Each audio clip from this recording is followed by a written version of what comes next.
Hello. A few people were having some more questions about disassembly, about more detailed aspects of disassembling the controller, which I haven't covered in other videos. And I haven't liked any other videos that I've found that do it perfectly, so I just thought I'd do it myself real quick. But while I speed this up, while I'm unscrewing these screws, thought I'd do a brief channel update. I'm probably going to be doing other stuff beside tutorials for the next few videos. My next several videos should be related to game design and stuff like that. So, hope you look forward to seeing some of that stuff if you're interested. So there are the four Phillips head screws that you had to pull, and I just had a cup there to place everything in. And I'm prying this apart. There are some little tabs that are prone to breaking, but they are just sort of an extra security feature. If all of them broke, you'd still be fine, and the controller would be fine once screwed back together. So I'm pulling these apart, pried it open a little bit, and you have to be mindful of not pulling straight back, because if you do, you're likely to pull these triggers off, which is fixable, but you should probably try to avoid it if you can. So if you pull straight up, you can avoid that. And here I'm pulling off that ribbon cable from there, and then we'll move on to the next part. We've got, this is that reset button, so be mindful of that. You could plug it off now, but some controllers, that'll just fall out. Here's the battery I'm pulling out. That's the default battery, the standard battery. You can replace that with bigger batteries if you like. So again, another one of these Phillips head screws. It's the same size as the others, so you can mix them up. It doesn't really matter. So we'll just pull that off and cup that. And then everything is basically apart except for this last ribbon cable that I'm going to pull. This is the Touchpad Digitizer ribbon cable. And we'll pull that off. And then basically the internal guts of the controller are loose from the faceplate now. So I'm pulling it all off as one piece. There's a plastic sort of piece there. There are a few pieces there that actually can be separated, but you can just pull them all off at once. So we'll pop out the touchpad digitizer here. And note how that ribbon cable's dangling. Try to avoid pulling that ribbon cable too much, because there's another plug on the inside of the digitizer that can come loose, so just be careful of that. If that happens, then you have to sort of pry the plastic apart. It's sort of taped together with double stick tape, and replug that, which is something you want to avoid. Then we have all these buttons that I'm pulling off, and the back pads, the rubber membrane pads that I'm setting aside. So I'm just cupping all these buttons and so forth. Last one out there. And then the PlayStation button, the PS button, pop out right there. And I believe that's it. I took the start and share buttons out too. Oh, and we have to get the D-pad as well. So that's about it. That's everything there. So now that we've got that, I'm going to put it back together, basically the same way that I disassembled it. And again, I'll speed some of this up, but I'm going to show you something in a second here. Gotta put these membranes, there are these little sort of tabs that the membranes have that you have to pry it on.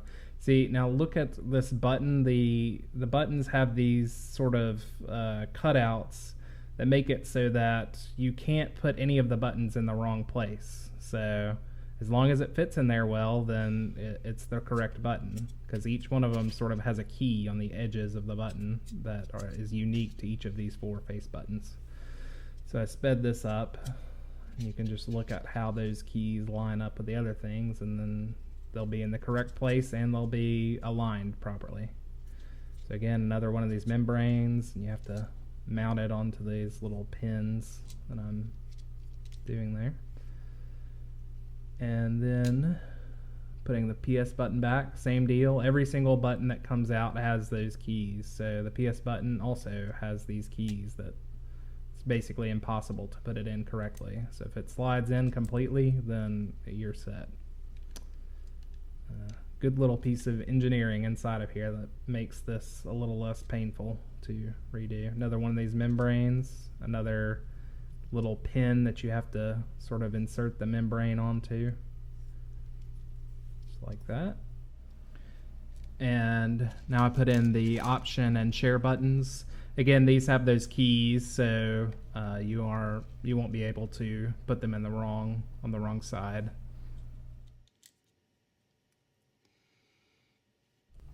Then it's time for the touchpad again. Again, be mindful of the ribbon cable on here because you can pull it out on the inside of the touchpad, and then you have to pry it apart to re-plug the other end of that ribbon cable, which is doable. You just pry it apart with a flathead screwdriver. It's just a piece of tape holding it. You're not likely to break anything. You can re-plug it up. Now, remember the reset button. If it's still there, make sure it's there. If you lost it at some point, make sure you find it.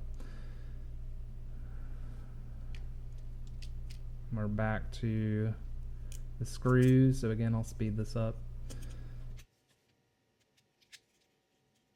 From here on out, you're pretty good. You've cleared most of the delicate things.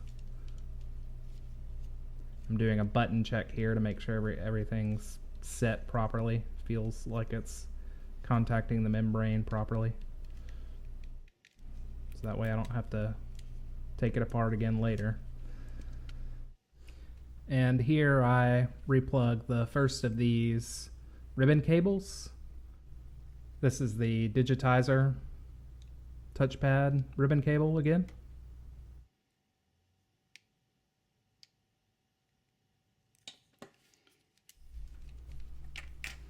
Next up, we have the ribbon cable for the back plate. That's for the LED and charging and so on and so forth.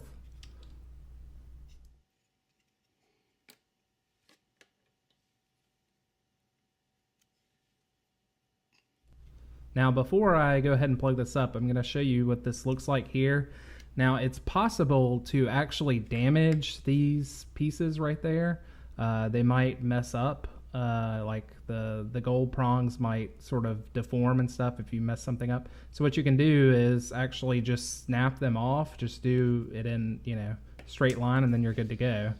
And you can slide it back in and it'll work. This happened to me with another controller, and I had to get some wire cutters and just cut straight across to get rid of the sort of frayed gold pinout part of that.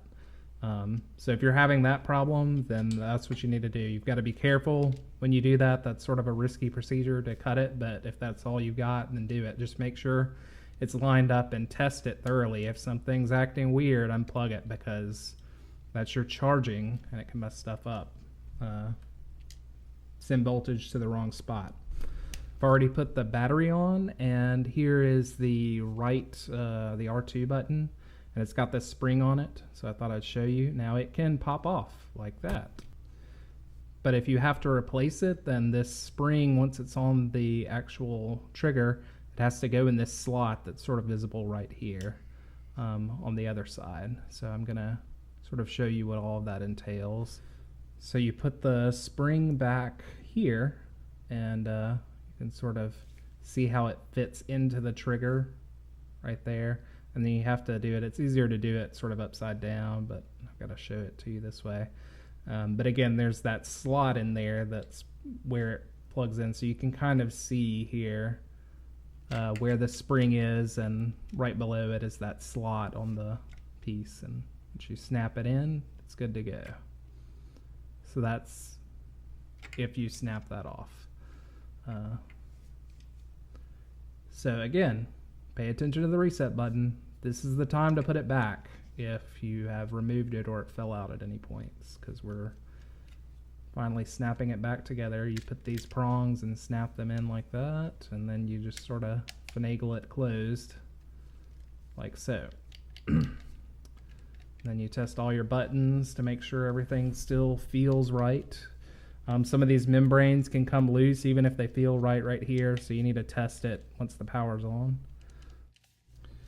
But that's about it. So I appreciate you watching. So hopefully this answers any questions that people might have had and they felt unanswered in my previous videos. In the future, I think I'm going to be taking a break on tutorials for a couple of videos. I'm going to be doing some stuff on game design and so forth for the next couple of videos. And then I might get to a tutorial in the future. But thanks for watching and enjoy your whatever it is that you do. Bye.